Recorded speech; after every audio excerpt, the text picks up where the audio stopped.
Lal and that سایہ آپ کے اوپر ہے. صرف سر اٹھا کے اوپر دیکھیں, آپ دھوپ میں نہیں کھڑے ہوئے ہیں.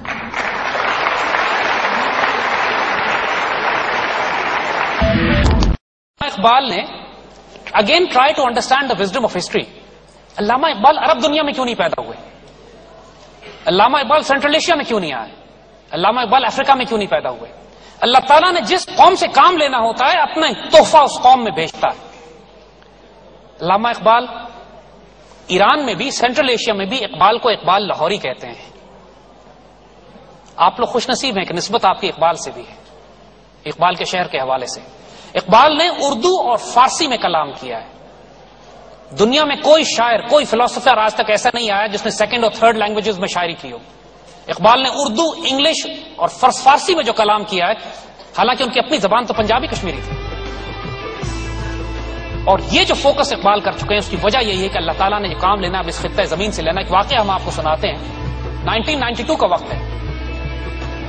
ہم سوویت فوجوں کو افغانستان سے دھکیل کر تاجکستان کے بارڈر تک پہنچ چکے تھے. As a young mean that was the culmination of my Afghan adventures. ہم آمو دریا کی اس طرف کھڑے ہوئے تھے اور اکراس دا آمو دریا تاجکستان تھا.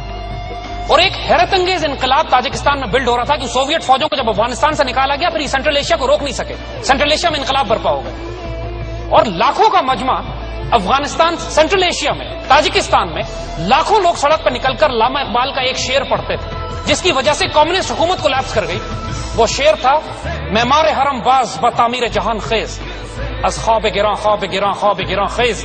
اے جس نے حرم کی تعمیر کی تھی اب اٹھو, نئے جہاں کی تعمیر کرو, گہرے خواب سے اٹھو, گہرے خواب سے اٹھو, گہرے خواب سے اٹھو. اقبال 1992 میں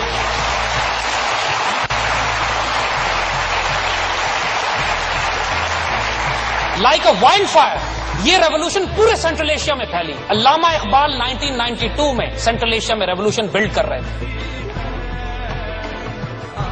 تہران کے بارے میں, ایران کے بارے میں علامہ اقبال نے کہا ہے کہ تہران ہو اگر عالم مشرق کا جنیوا, یونائٹڈ اسٹیٹس آف اسلام اگر آپ بناتے ہیں تو کوئی ہیڈ کوارٹر بنایا جا سکتا ہے. تہران ہو اگر عالم مشرق کا جنیوا, شاید کہ اقوام عالم کی تقدیر بدل جائے.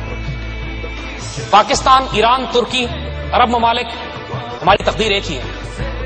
ایران نیوکلیر پاور نہیں ہے, بننے کی کوشش کر رہا ہے. ہم نیوکلیر پاور ہیں.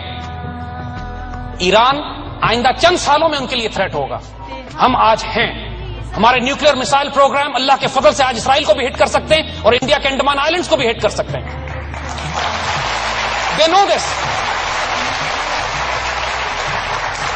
So the threat that the enemy has is from Pakistan, not from Iran.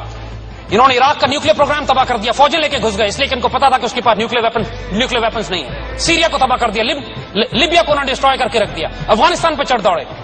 یہاں ان کی مجال نہیں ہے کہ فوجیں لے کے داخل ہوں, صرف اس لیے نہیں کہ ہم ایک نیوکلیر ویپن اسٹیٹس ہیں. اللہ کے فضل سے ہم 17 کروڑ بھی ہیں, غیرت مند بھی ہیں, عزت سے جینا بھی جانتے ہیں, عزت سے مرنا بھی جانتے ہیں اور ان کو مارنا بھی جانتے ہیں.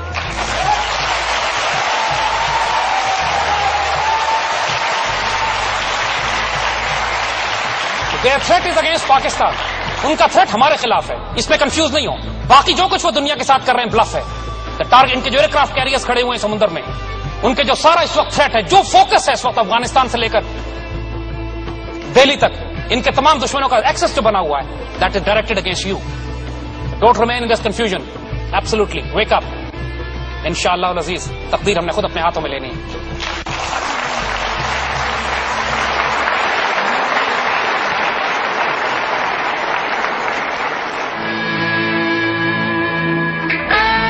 ہماری یوتھ میں موٹیویشن بہت ہے اور انشاءاللہ ہم بہت اچھے طریقے سے پاکستان کو آگے لے کے جائیں گے.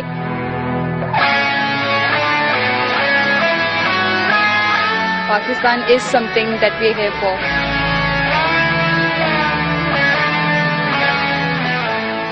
ریولوشن اب ہی اس ملک میں آئے گا جب لوگوں کو پتہ چلے گا کہ وہ کون ہیں اور ان کے اندر کیا طاقتیں ہیں, ان کے اندر کیا پلس پوائنٹس ہیں, تو ریولوشن خود بخود ہی آ جائے گا.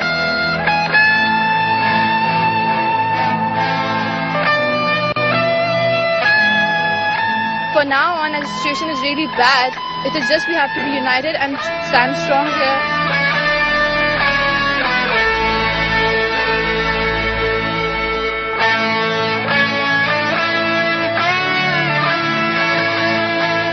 Pakistan can go anywhere if he gets a good leader.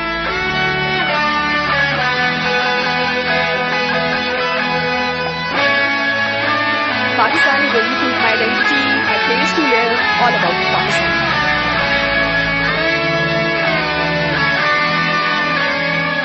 If you all give up and say کہ ہم تو کچھ کر ہی نہیں سکتے, ملک کا تو کچھ ہو ہی نہیں سکتا, then nothing's going to happen. Each one of us needs to take a stand and light our own torches.